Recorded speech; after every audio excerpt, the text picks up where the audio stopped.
2월 2일 수요일 하나님께서 주시는 말씀은 누가복음 9장 18절부터 36절까지입니다. 봉독을 합니다. 예수께서 따로 기도하실 때에 제자들이 주와 함께 있더니 물어 이르시되 무리가 나를 누구라고 하느냐? 대답하여 이르되 세례 요한이라 하고 더러는 엘리야라 더러는 옛 선지자 중에 한 사람이 살아났다 하나이다. 예수께서 이르시되 너희는 나를 누구라 하느냐? 베드로가 대답하여 이르되 하나님의 그리스도시니이다 하니 경고하사 이 말을 아무에게도 이르지 말라 명하시고 이르시되 인자가 많은 고난을 받고 장로들과 대제사장들과 서기관들에게 버림받아 죽임을 당하고 제3일에 살아나야 하리라 하시고 또 무리에게 이르시되 아무든지 나를 따라오려거든 자기를 부인하고 날마다 제 십자가를 지고 나를 따를 것이니라. 누구든지 제 목숨을 구원하고자 하면 잃을 것이요 누구든지 나를 위하여 제 목숨을 잃으면 구원하리라. 사람이 만일 온 천하를 얻고도 자기를 잃든지 빼앗기든지 하면 무엇이 유익하리요? 누구든지 나와 내 말을 부끄러워하면 인자도 자기와 아버지와 거룩한 천사들의 영광으로 올 때에 그 사람을 부끄러워하리라. 내가 참으로 너희에게 이르노니 여기 서 있는 사람 중에 죽기 전에 하나님의 나라를 볼 자들도 있느니라. 이 말씀을 하신 후 8일쯤 되어 예수께서 베드로와 요한과 야고보를 데리고 기도하시러 산에 올라가사 기도하실 때에 용모가 변화되고 그 옷이 휘어져 광채가 나더라. 문득 두 사람이 예수와 함께 말하니 이는 모세와 엘리야라. 영광 중에 나타나서 장차 예수께서 예루살렘에서 별세하실 것을 말할세.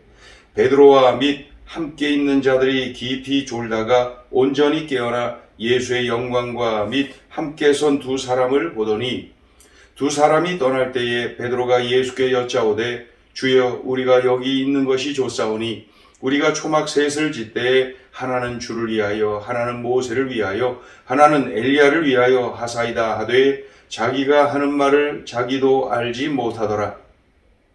이 말 할 즈음에 구름이 와서 그들을 덮는지라. 구름 속으로 들어갈 때에 그들이 무서워하더니 구름 속에서 소리가 나서 이르되 이는 나의 아들 곧 택정함을 받은 자니 너희는 그의 말을 들으라 하고 소리가 그침에 오직 예수만 보이더라. 제자들이 잠잠하여 그 본 것을 무엇이든지 그때에는 아무에게도 이르지 아니하니라. 예수님이 제자들에게 질문을 하시죠. 무리가 나를 누구라고 하느냐? 그때 제자들이 말을 합니다. 19절을 보시면 대답하여 이르되 세례 요한이라 하고 더러는 엘리야라 더러는 옛 선지자 중에 한 사람이 살아났다 하나이다. 그러자 예수님이 말씀하시죠. 그렇다면 너희는 나를 누구라고 하느냐? 그때에 베드로가 즉각 대답합니다. 20절 보세요. 예수께서 이르시되 너희는 나를 누구라 하느냐? 베드로가 대답하여 이르되 하나님의 그리스도시니이다.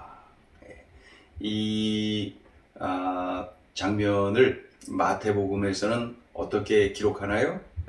주는 그리스도시요 살아계신 하나님의 아들이시니라. 좀 더 구체적으로 기록이 되어 있죠. 아무튼 하나님의 그리스도시니이다. 그러자 예수님께서 말씀하십니다. 21절 경고하사 이 말을 아무에게도 이르지 말라 명하시고. 왜 경고를 하셨다고 그랬을까요? 제자들이 아직 이 예수님을 메시아로서 이해를 하고 인식하는 데 있어서 온전하지가 않습니다. 예수님이 메시아이심을 온전하게 인식하고 있지를 못하고 있다. 그러니 섣불리 발설하는 것이 위험하다고 생각하시니까 경고를 하셨다. 뭐라 그래요? 아무에게도 이 말을 하지 말아라.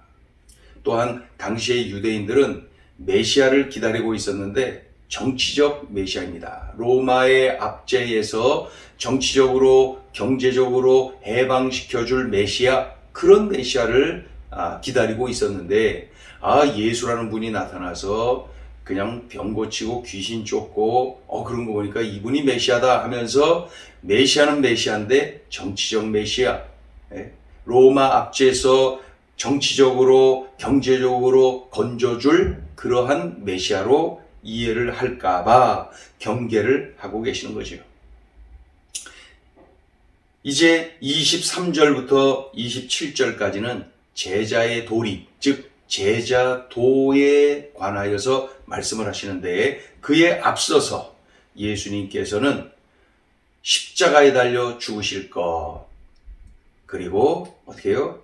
3일 만에 부활하실 것을 말씀하고 계시죠. 22절 읽습니다. 이르시되 인자가 많은 고난을 받고 장로들과 대제사장들과 서기관들에게 버림받아 죽임을 당하고 제3일에 살아나야 하리라, 이렇게 말씀하십니다. 그러니까 예수님이 장차 있을 그 십자가의 고난, 그리고 3일 만에 부활, 이러한 내용을 말씀하시면서 이제 예수님을 따르는 제자들이 어떠해야 되는지 제자도를 말씀합니다. 23절에 자세하게 나와 있어요. 23절이 중요합니다. 또 무리에게 이르시되 아무든지 나를 따라오려거든 자기를 부인하고 날마다 제 십자가를 지고 나를 따를 것이니라.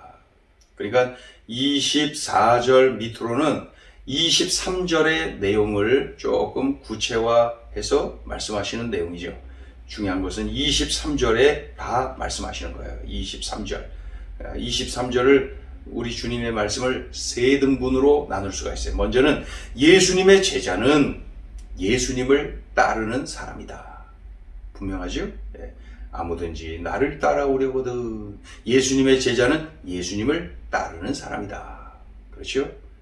좋은 데만 가겠어요? 편한 데만 가겠어요? 그러나 따르는 거예요. 예수님을 따르는 거예요. 또 예수님의 제자는 자기를 부인해야 한다. 자기를 부인하고, 그렇게 돼 있죠. 예수님의 제자는 자기를 부인해야 된다. 나 자신이 내 인생의 주인이 아니다. 내 인생의 주인은 예수 그리스도이시다. 나 자신을 부인하고 예수님을 따르는 거죠. 이 제자예요. 또 예수님의 제자는 예수님 때문에 당하는 고난과 핍박을 감내해야 된다. 날마다 제 십자가를 지고 나를 따를 것이니라. 23절 한 번 더 읽어보죠. 또 무리에게 이르시되 아무든지 나를 따라오려거든 자기를 부인하고 날마다 제 십자가를 지고 나를 따를 것이니라. 제자들이 이러해야 된다는 거예요. 이러한 제자의 도리, 제자도를 기본으로 주님께서 쭉 말씀하시죠. 24절부터 27절까지가 그런 내용. 우리 읽어보죠. 누구든지 제 목숨을 구원하고자 하면 잃을 것이요 누구든지 나를 위하여 제 목숨을 잃으면 구원하리라. 사람이 만일 온 천하를 얻고도 자기를 잃든지 빼앗기든지 하면 무엇이 유익하리요? 누구든지 나와 내 말을 부끄러워하면 인자도 자기와 아버지와 거룩한 천사들의 영광으로 올 때에 그 사람을 부끄러워하리라. 내가 참으로 너희에게 이르노니 여기 서 있는 사람 중에 죽기 전에 하나님의 나라를 볼 자들도 있느니라. 그래서 이렇게 제자도를 말씀하시죠. 그리고 이제 8일 정도 지난 때에 예수님께서 산에 오르십니다. 산에 오르셔요. 혼자 오르시지 않고 베드로, 야고보, 요한 세 제자를 데리고 산에 오르십니다. 그 산에서 예수님이 기도하실 때에 아주 신비로운 일이 일어나죠.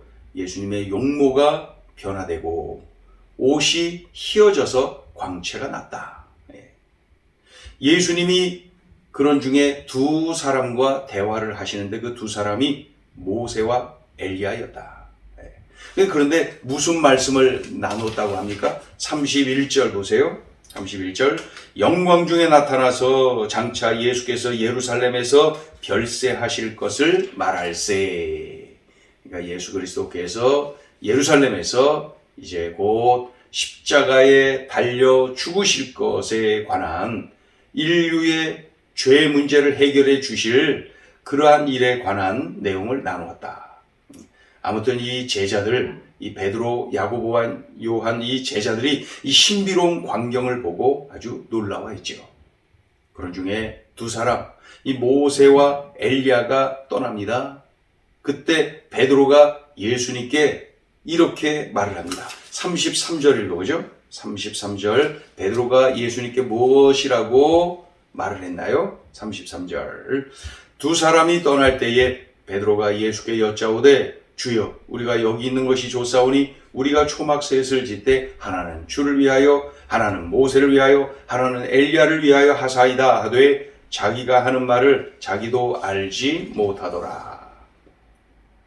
그때에 구름이 와서 제자들을 덮습니다. 그리고 구름 속에서 소리가 나죠. 어떤 소리입니까? 35절 읽어요. 구름 속에서 소리가 나서 이르되 이는 나의 아들 곧 택함을 받은 자니 너희는 그의 말을 들으라.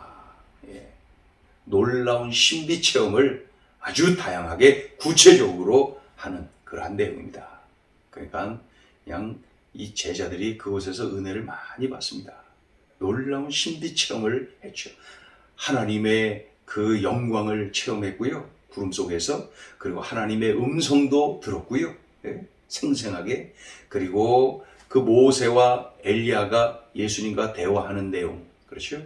이미 예수님께서는 내가 고난을 받고 죽을 것이다. 그리고 3일 만에 다시 살아날 것이다. 이 내용을 친히 말씀하셨는데 그런데 가만히 들어보니까 또 모세와 엘리야와 함께 그렇게 대화하는 내용을 들어보니 역시 예수님께서 십자가에 달려 죽을 것을 말씀하는 그러한 내용이었습니다. 자, 오늘 주시는 메시지입니다.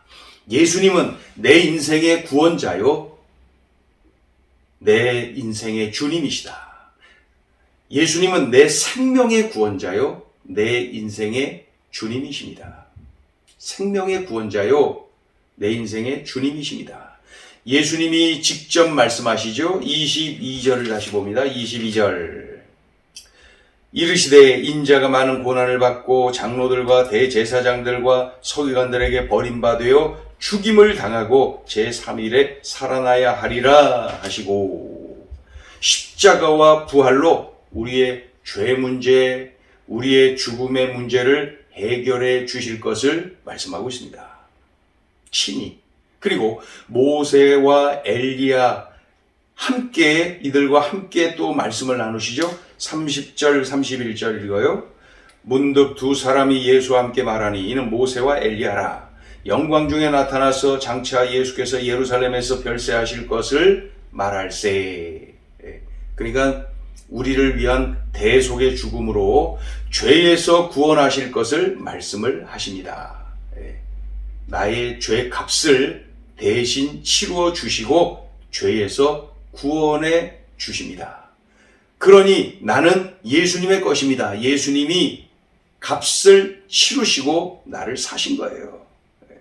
그러니 예수님은 나의 주인님, 주님입니다. 주님이 나를 사셨고 그러니 나는 주님의 것이에요. 주님, 예수님의 것. 그러니까 주인님의, 예수님은 주인님, 주님이세요. 그리고 죄로 인해 영벌의 처할, 죄로 인해 지옥에 던져질 나를 건져주신 생명의 구원자이십니다. 그러니 예수님은 내 생명의 구원자요, 내 인생의 주님이십니다.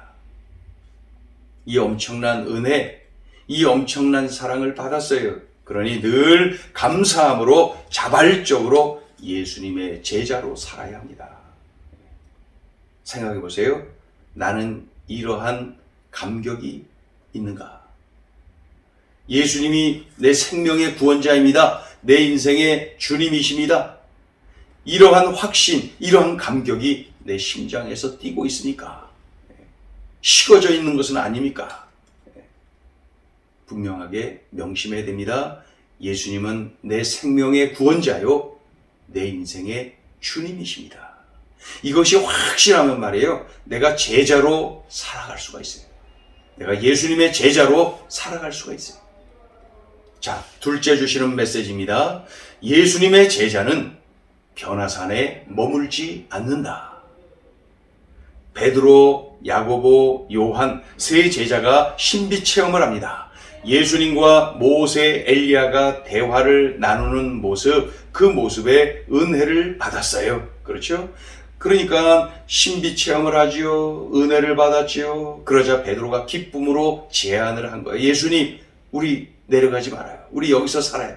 여기서 초막 짓고 여기서 살아요. 너무나도 은혜 받고 신비 체험하고 좋았거든요. 그러니까 이러한 참 그 나름대로 믿음으로 이렇게 고백을 하는 거죠. 그런데 예수님과 함께 세 제자가 산에서 내려갑니다. 이제 내일 우리가 본문을 보게 되는데 그 산에서 내려가요. 그랬더니 귀신 들려서 힘들게 지내고 있는 그 아들을 데리고 그 아버지가 예수님께로 왔는데 예수님이 안 계시고 제자들만 있었어요.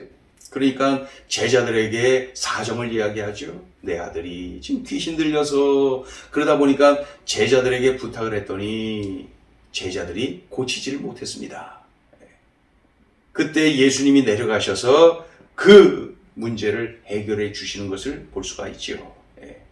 신비 체험에 황홀합니다. 큰 은혜를 받고 아주 좋습니다. 그렇다면은 그 자리에 머물지 말고 사역의 현장으로 나가야 합니다.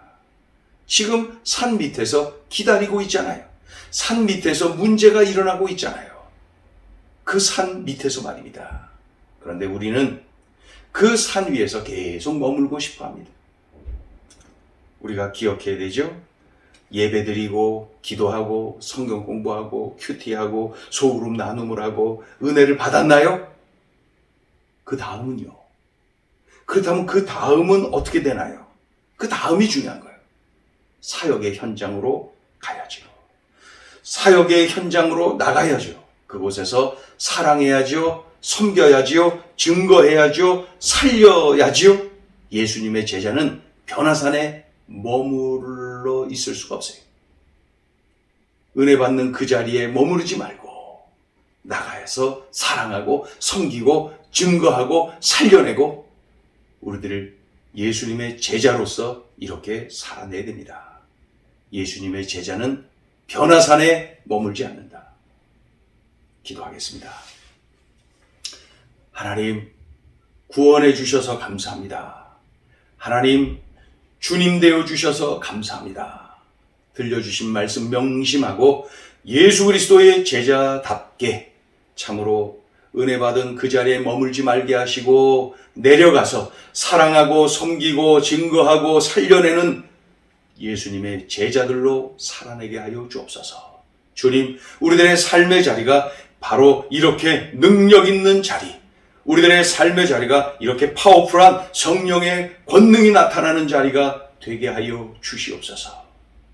예수님의 이름으로 기도 올리옵나이다. 아멘.